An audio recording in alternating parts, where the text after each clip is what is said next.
আসসালামু আলাইকুম। আজকে আমরা আরেকটা ভিডিও নিয়ে হাজির হলাম। এখানে দুই কোয়ালিটির চারা। এটা হচ্ছে ছোট সাইজের,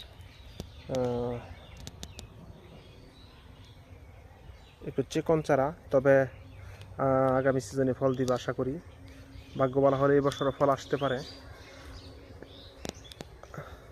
আর হচ্ছে এখানে এটা হলো সর্বোচ্চ হাই কোয়ালিটির, এর উপরে কোনো গাছ নাই আমাদের এখানে। দেখেন গোড়াটা কত মোটা, হাতের চেয়ে মোটা, কত মোটা।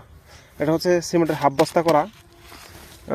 এখানে কিছু চারা আছে, তবে আমাদের এখানে ব্যাকসিট করার পরে কিছু চারা পাতা টাতা জোড়া মারাও গেছে। তবে ইনশাল্লাহ যেই গাছগুলি জীবিত আছে, এটা প্রায় 14 ফুটের মতো হবে, 12 থেকে 14 ফুট।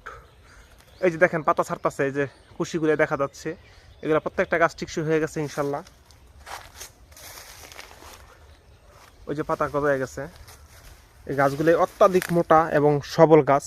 এখানে আমাদের এখানে অনেকগুলাই গাছ আছে মোটামুটি। এটা সর্বোচ্চ বড় সাইজ। দেখেন কতটুকু উপর থেকে গিয়া ঝাঁকড়ানো হয়েছে ডালপালা, অনেক বড় গাছ।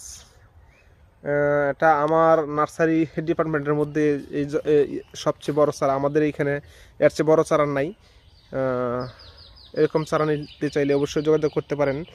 যে এখানে কিছু চারা আছে, আবার এই যে এই পাশে কিছু চারা আছে। এই যে এখানে দুইটা চারা আছে লটকনের। পিছনে দেখা যাচ্ছে রামভুটানের চারা, এটার ভিডিও আগে দিছি। তবে এইখানে এই ভিডিওটা এক ভাই চাইছে দেওয়ার জন্য।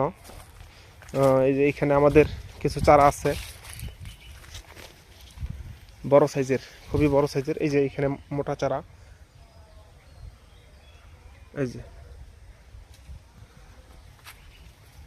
এগুলো হচ্ছে 3 বছর বয়সী। এখন শীতকাল, পাতা টাতা জুড়ে গেছে, নতুন শাখা গজাইতেছে। দেখেন এই যে নতুন শাখা গজাইতেছে।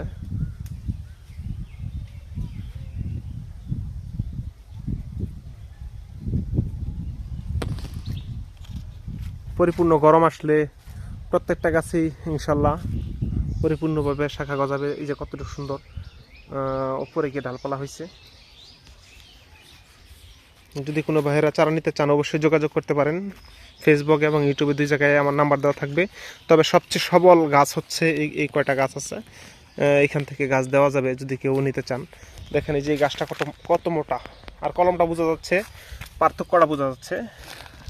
এই যে এটা হচ্ছে কলমের পার্থক্যটা। তারপরে এই যে এইখান থেকে গিয়ে ডালপালা ছড়াইছে। একটা চারা 19-20 হবে না ইনশাল্লাহ। পরবর্তীতে আবার ভিডিও নিয়ে হাজির হব। আসসালামু আলাইকুম।